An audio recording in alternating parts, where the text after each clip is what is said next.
What was the most racist rule at your school? Our principal, Mr. Harris, spent every morning announcement reminding us that speaking any language other than English would result in immediate punishment. One day, he claimed he overheard kids plotting in Spanish, and from that day on, teachers patrolled the hallways, the bathrooms, and even the parking lot listening for anything that wasn't English. One word meant 3 days suspension, plus a note on your permanent record. Mr. Harris loved telling assemblies that English was the language of success. Spanish was all my family spoke at home, so going the whole school day without using a single word of Spanish was exhausting and stressful. My mom stopped coming to school events after a teacher corrected her accent in front of other parents. Kids would hang up on their parents mid-call rather than risk answering in their native language and getting suspended. The Puerto Rican kids, the Vietnamese kids, the Haitian kids, we all walked around like half ourselves, our real voices trapped in our throats. My friend got suspended for calling out to his grandmother in Spanish when she picked him up, and another lost his scholarship for accidentally cursing in French when he stubbed his toe. I kept my phone hidden and silenced because my grandmother, who lived with us and only spoke Spanish, had worsening heart problems. My mom worked at a warehouse 40 minutes away where she couldn't always answer calls, making me the emergency contact. 2 years without a suspension meant I'd perfected the art of swallowing Spanish words before they could escape, even when other kids tried to trick me into responding as a joke. I'd also figured out workarounds that technically didn't break the rule. When my grandmother called during lunch, I'd answer with just mm-hmm and no, while she talked in Spanish, making it sound like I was agreeing with someone speaking English nearby. When my grandmother had a minor fall and called during passing period, I had to stand in the bathroom stall, saying nothing but yes and no while she asked me questions, terrified that someone would hear me if I spoke. I tapped out codes we'd developed where 3 taps meant take your medicine and 4 meant call mom instead. It took 15 minutes to make sure she was okay without actually speaking to her, and I was late to chemistry, but at least I hadn't gotten suspended. I thought I could keep managing these situations with creative solutions until graduation. My grandmother knew about the rule and tried to only call for real emergencies, but sometimes she forgot or got confused. We had a whole system worked out where the neighbor would text me first if something was really wrong, and I'd know to step outside school property before calling back. But emergencies don't always follow your careful plans. During history class, my phone vibrated 12 times in my pocket before I finally checked it under my desk. My neighbor only had this number for emergencies with my grandmother, and she'd never called more than twice before. My hands were shaking as I saw the missed calls climbing to 20, then 25. The second our teacher turned to write on the board, I slipped out into the hallway and called back. My neighbor was screaming in Spanish that my grandmother had collapsed and was barely breathing. She couldn't translate the name of my grandmother's heart medication for the paramedics, and they couldn't understand what she was trying to tell them. The medication had a long name that sounded similar to the one she was allergic to, and in her panic, my neighbor kept mixing them up. I tried our tapping system, but she was crying too hard to understand it. I tried typing the medication name in a text, but she couldn't read my screen to the paramedics while holding the phone to her ear. There was no creative solution this time. My grandmother was dying, and I had to choose between her life and my future at this school. I ran down the empty hallway toward the exit, speaking rapid Spanish, explaining exactly where the medication was kept in the bathroom cabinet, 3rd shelf, behind the vitamins, in the white bottle, not the blue one. My neighbor put me on speaker so I could talk to the paramedics, but they didn't speak Spanish either, so I was translating frantically back and forth while running to my car. The medical terms came out in whatever language I could think of them in first, switching between Spanish and English so fast I couldn't track which language I was speaking, just desperate to get the information across about her heart medication and her deadly penicillin allergy, then back to Spanish to calm my neighbor who kept asking if my grandmother was going to die. I was so focused on getting every detail right that I didn't notice Principal Harris standing by the main entrance, watching me speak the forbidden language that could save my grandmother's life. He had his phone out, recording everything, his face completely unreadable. She survived because the paramedics knew not to give her the medication she was allergic to. The doctor said the allergy information I'd translated saved her life, that the wrong medication would have killed her in minutes. The next morning, I walked into first period to find Principal Harris sitting at my teacher's desk with his laptop open. The whole class was dead silent. He turned the laptop toward me, showing security footage from the hallway with clear audio of me speaking rapid Spanish on my phone. "Would you like to explain," he said, pulling out a suspension form with my name already filled in, "why you thought you were exempt from our English-only policy?" My legs felt like concrete blocks stuck to the floor. The whole class stared at me while Mr. Harris tapped his finger on the suspension form that already had my name written in black ink. My mouth went completely dry like I'd been eating sand. He wasn't really asking me anything. He was putting on a show for everyone else. The laptop screen kept playing the security footage on repeat, showing me running down the hall with my phone pressed to my ear. My hands started shaking when I tried to speak. My grandmother was dying and the paramedics couldn't understand which medication would kill her. Mr. Harris held up his hand to stop me before I could explain more. "Emergencies don't override school policy. You could have found another way." His voice stayed perfectly calm, but his eyes looked at me like I was just another problem to file away. The suspension form sat there between us like a guilty verdict that had already been decided before I even walked in. "Can I call my mom to explain what's happening?" He shook his head slowly. "She'll need to speak English during school hours or bring an approved interpreter." The whole class shifted in their seats, but nobody said anything. Even calling for help had rules attached to it. My hands shook harder as I slipped my phone back into my pocket. Mr. Harris opened his desk drawer and pulled out a thick packet of papers with yellow highlighter marks all over them. He pushed it across the desk toward me. "Your disciplinary hearing is scheduled for Thursday at 10 a.m., and you have the right to bring a parent or guardian, but all proceedings will be conducted in English only." The bell rang and everyone grabbed their bags and rushed out without looking at me. Their eyes stayed glued to the floor or their phones as they squeezed past my desk. Mr. Harris packed up his laptop and walked out, leaving me standing there alone with the packet in my hands. The hallway was already filling up with kids heading to second period when I finally made my legs move. Whispers followed me down the hall like a swarm of bees. Some kids pulled out their phones to text while staring at me. Others made jokes loud enough for me to hear about getting sent sent to Spanish jail. My face burned hot, but I kept walking and tried to look like I didn't care. The weight of what just happened pressed down on my chest, making it hard to breathe. Before I could get to my next class, the office secretary appeared in the hallway and told me to follow her. She led me to the administrative office and pointed at a hard plastic chair near the window. "You're excused from classes today, but you must remain here until dismissal." The fluorescent lights buzzed overhead, making my head hurt. I pulled out my phone to text my neighbor about my grandmother. My fingers fumbled over the keyboard as I typed, asking if she was okay after yesterday's emergency. The thought of her being alone at home made my stomach twist into knots. The secretary handed me a form and told me to write my official statement about the incident. The blank lines stared back at me. Everything sounded wrong when I tried to explain life and death situations in formal English. I kept starting over because my grammar mistakes made me look guilty of something worse than speaking Spanish. The secretary watched me struggle without offering any help. Her eyes followed my pen as I crossed out another sentence and started again. The words wouldn't come out right no matter how many times I tried. After my 5th attempt, I asked if I could get a copy of Mr. Harris's recording from the hallway. The secretary didn't even look up from her computer. That's internal evidence that students can't access. My stomach dropped like I was falling off a cliff. They had proof I couldn't even see or respond to properly. The unfairness made my jaw clench so tight my teeth hurt. Another student sitting across from me waiting for something leaned over and whispered that the hallway cameras have audio recording. I hadn't known that before. My brain started racing as I pulled out a notebook and started writing down exact times and locations. I tried to remember who else was in that hallway when I ran past. Maybe someone else saw the emergency written all over my face. Maybe they heard me crying as I ran. Interesting conversation happening here. I wonder what they're really thinking. The other student got called into the counselor's office before I could ask more questions. My phone buzzed with a text from my friend saying people were already spreading rumors. They were saying I planned to break the rule on purpose to make some kind of political statement. The lie was spreading faster than I could possibly correct it. More texts came in asking if I was trying to be some kind of hero or if I just wanted attention. I felt sick knowing how twisted the story was already becoming. My thumb hovered over the reply button, but I couldn't think of what to say that would make any difference. I turned off my phone notifications and shoved it deep in my backpack. The secretary kept typing on her computer while I sat there with the half-finished statement form in my lap. The clock on the wall moved so slowly, I thought it might be broken. Other kids walked past the office window and stared at me like I was an animal in a zoo. Some pointed and whispered to their friends. The form still sat there mostly blank because nothing I wrote could capture what really happened. How could I explain in perfect English grammar that my grandmother's life mattered more than their stupid rule? My phone buzzed in my pocket, and I pulled it out to see a text from my neighbor saying my grandmother was stable but really weak and kept asking for me in Spanish over and over. The relief hit me so hard I had to grab the desk, but then the guilt came right after because I should have been there with her instead of sitting in this stupid office. She probably didn't understand why I wasn't home yet, and that made my chest hurt. I shoved the form back across the desk unsigned and walked out while the secretary called after me that I couldn't leave without permission. The halls were empty during class time, and my footsteps echoed as I headed to my locker to grab my stuff. A note taped to my locker said the guidance office had scheduled me an appointment tomorrow morning with Orlando Frey, some counselor who supposedly helped bilingual students with these situations. Maybe someone in this building actually understood what we were going through, but I wasn't holding my breath. That evening, while Mom and I sat at the kitchen table trying to eat dinner, an email popped up on my phone with the official hearing details. 3-day suspension, permanent record notation, and review of my enrollment status. My hands went cold when I read those last 2 words because they could actually kick me out of school for this. Mom read it over my shoulder, and her face went white as she grabbed my hand and squeezed it tight. The next morning, I showed up early for my appointment with Orlando Frey, who turned out to be this quiet guy with glasses who actually listened instead of just talking. He explained that the school had broad authority, but there were district policies about discrimination they might be violating with this English-only rule. He couldn't promise anything would help, but he gave me a list of what to document and how to present it at the hearing. His office felt safer than anywhere else in the school had felt in 2 years. During lunch, I called the hospital from the parking lot and asked if they could send letters from the ER doctor and paramedics about how my translation prevented a fatal medication error. The administrator said she'd try, but it might take a few days to get everything on official letterhead and have the right people sign it. I wrote down her name and direct number in case I needed to follow up. My phone started blowing up with notifications because someone had posted about my situation on social media,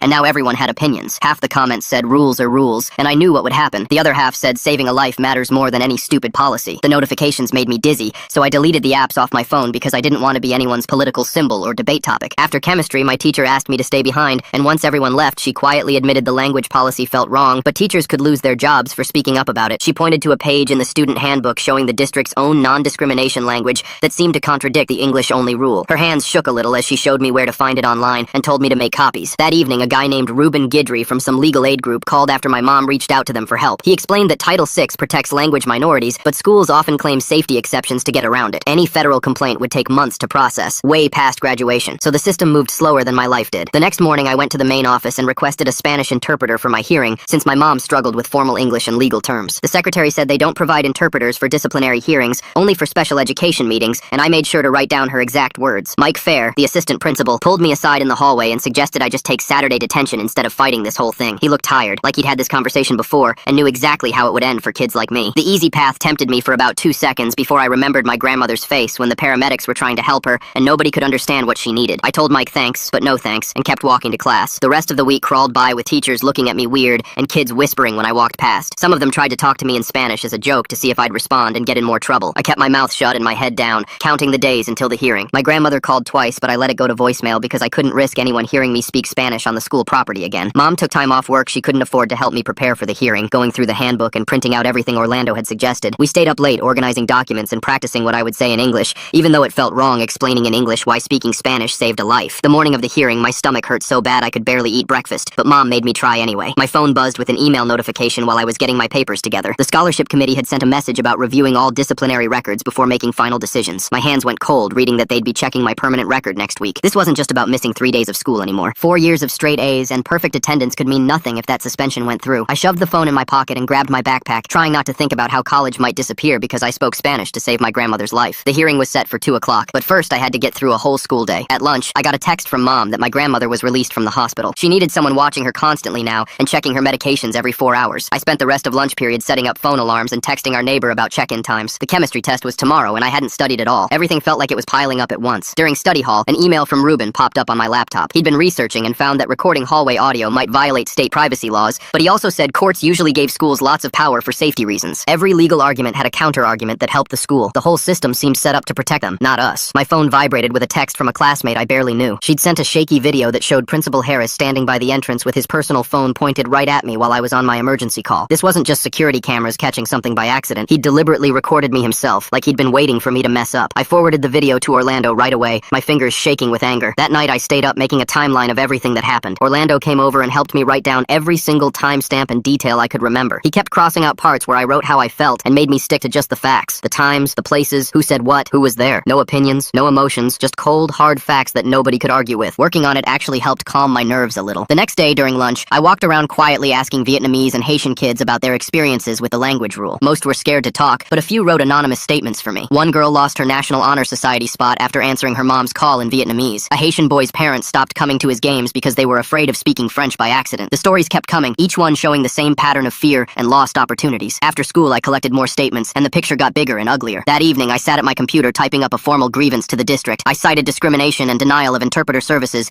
using all the legal terms Orlando had taught me. My hands shook as I attached all the evidence and hit send. There was no taking it back now. I was officially a troublemaker in their system. The next morning, Principal Harris started showing up everywhere I went. He was in the hallway when I got to my locker. He walked through the cafeteria right when I sat down. He even stood near the bathroom when I needed to go. Each time I saw him, I texted Orlando the time and location, keeping a record of everything. The surveillance made it hard to breathe, like the walls were closing in. During lunch, my phone rang with Mom calling. School cares more about catching kids speaking Spanish than actually teaching them chemistry. Priorities so backwards they could win a gymnastics medal for that twist. Her boss had told her that if she missed any more work for school meetings, he'd cut her hours. We needed every dollar she made to pay for my grandmother's new medications. I told her not to come to any more meetings, but she refused. She said she wasn't letting me face this alone no matter what it cost us. Before chemistry class, my chest got so tight I couldn't breathe right. The room started spinning and I had to grab the desk to stay standing. The nurse said it was a panic attack and asked if I wanted to call someone to help me calm down. I sat there shaking, too scared to speak Spanish even to make myself feel better. They'd made me afraid of my own voice, afraid of the words that lived in my throat since I was born. That evening after Mom got home from work, Ruben called our house and spent an hour walking us through our options. He kept saying we should send a formal notice to the district's legal counsel about Title VI violations, which had something to do with discrimination based on national origin. He typed up a draft while we were on the phone, reading parts out loud so we could understand what we were signing. The legal words made my head hurt, but Mom nodded along, taking notes on the back of an envelope. Ruben warned us that going to the media might make things worse because the school could dig in harder just to prove they weren't backing down. Every choice felt like it could blow up in our faces. The district sent their response to my interpreter request the next morning. 3 paragraphs of nothing wrapped in fancy words. They said they'd review the policy but couldn't provide an interpreter for tomorrow's hearing, which was basically their way of saying tough luck. I went through the email with a highlighter, marking every vague phrase that didn't actually promise anything. The whole thing felt designed to wear people down until they gave up fighting. I spent that whole afternoon practicing my statement for the hearing, recording myself on my phone over and over. The medical terms kept coming out in Spanish first, because that's how I'd learned them from helping my grandmother with her prescriptions. I had to force myself to say cardiac medication instead of medicina cardiaca, and my tongue felt thick and clumsy. My own mouth felt like it was betraying me, refusing to cooperate when I needed it most. The morning before the hearing, I checked my email to find a message from the hospital with an attachment. The doctor who'd treated my grandmother had written a brief letter on official hospital letterhead stating that my translation had prevented a potentially fatal medication error. Seeing it written out with his signature at the bottom made it real in a way that nothing else had. This piece of paper proved I'd saved her life, and holding it felt like putting on armor before a battle. During lunch, I met with a classmate I trusted to go over the anonymous statements from other families. Parents had written about their kids getting suspended for answering their phones in their native language, about missing important family news because they were too scared to take calls at the school. We practiced reading them out loud, keeping our voices steady and our faces neutral so nobody could guess whose stories these were. Building this small network of people willing to help felt like we were building something bigger than just lost my case. Orlando called that afternoon to suggest copying the district equity officer on all the hearing materials. He said creating an official record beyond just the school would matter if this went further, which seemed to mean if we had to sue. I spent an hour scanning every document, every email, every piece of paper that showed what had happened. The stack of evidence kept growing thicker, each page another piece of proof that this wasn't just about me. Mike Fair showed up at my house that evening with what he called a final offer. If I signed a paper agreeing not to discuss the policy publicly, they'd reduce my punishment to just detention instead of suspension. The paper sat on our kitchen table while he explained how this would make everything go away, how I could move on without any permanent mark on my record. For a second, I almost reached for the pen because I was so tired of fighting, but signing would mean staying quiet while other kids kept suffering. I told him no thank you and watched him fold the paper back into his briefcase with a disappointed look. My phone started blowing up with messages from other students who'd heard about the hearing and wanted to organize a walkout to support me. They were ready to risk their own futures to stand up for what was right, but I couldn't let them do that. I sent message after message asking them not to risk suspension or losing scholarships because of me. This was my fight to finish, and I wouldn't drag anyone else down with me. That night, my grandmother sat with me in the kitchen, not really understanding why everyone was so upset, but knowing something big was happening. She told me in Spanish to speak the truth tomorrow, even if it cost me everything. That truth was more important than their rules. I wrote her words down in English on an index card to read at the hearing, her voice giving me strength even in translation. Family mattered more than any policy they could make up. The next morning, I stood in the same bathroom stall where I used to tap out codes to avoid speaking Spanish, where I'd hidden so many times to protect myself from their rules. Looking at myself in the scratched mirror above the sink, I decided I was done hiding who I was. Tomorrow at the hearing, I would speak clearly in English about why both languages made me whole, why taking away half my voice was like cutting out half my heart. The decision brought a strange calm, like finally putting down something heavy I'd been carrying for too long. The morning came too fast with my alarm going off at 6:30. I texted Orlando to confirm he was still coming and got back a thumbs up emoji. My hands shook while I made coffee and tried to eat toast that tasted like cardboard. The stack of papers I'd printed sat on the kitchen table next to the hospital letter and the anonymous statements from other families. Mom came out of her room already dressed in her best work clothes, the ones she saved for parent-teacher conferences. She looked at the papers and nodded, then started making eggs, even though neither of us felt like eating. Orlando showed up at 7:45 wearing a button-down shirt I'd never seen him in before. We went over the plan one more time while Mom listened and asked questions about who would be there. I explained about Mike Fair being the student advocate and how the district would send someone too. Orlando practiced saying medical terms in English in case he needed to help translate anything important. My phone rang while we were reviewing and I saw it was my neighbor calling. She needed to know if my grandmother should take her morning medication with food or without. I explained in clear English that the white pills went with breakfast, but the pink one was for bedtime. The words came out smooth and easy when I wasn't worried about someone listening and judging every syllable. After I hung up, Orlando pointed out how different I sounded when I wasn't scared of getting in trouble. Mom squeezed my shoulder and we gathered up all the papers. I made 2 copies of everything in case they tried to keep the originals. The walk to the school felt longer than usual with Mom beside me and Orlando trailing behind. Other kids stared as we passed, but I kept my eyes forward. The main office secretary looked surprised to see us and pointed toward the conference room down the hall. The door was already open